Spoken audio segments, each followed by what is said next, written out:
Sen ovadan görünümde hayran eden, bir kimsiz gözel edip yaradıptır yaradan.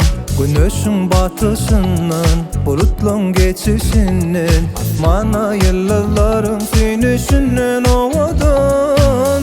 Seresim gözlem duyar, bu yürek seni şeyle süyer. Yanca gördüm özünü, yine göresin geliyor. Sen ovadan şeyle, yer çıkalı seyre. Ya görmedim seni yali, beyle havadan yari. Sen havadan şeyle, yer çıkalı seyre. Ya görmedim seni yali, beyle havadan yari.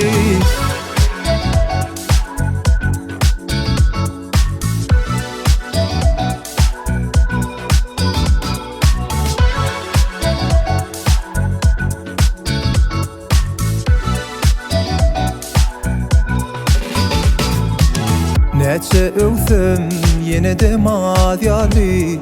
Vah yanımda bolsun yer paslım yadyali. Dünya qarayışım başka, hanı gel mana yakınlaşta. Sen yanım mana bir başka, hanı gel mana yakınlaşta.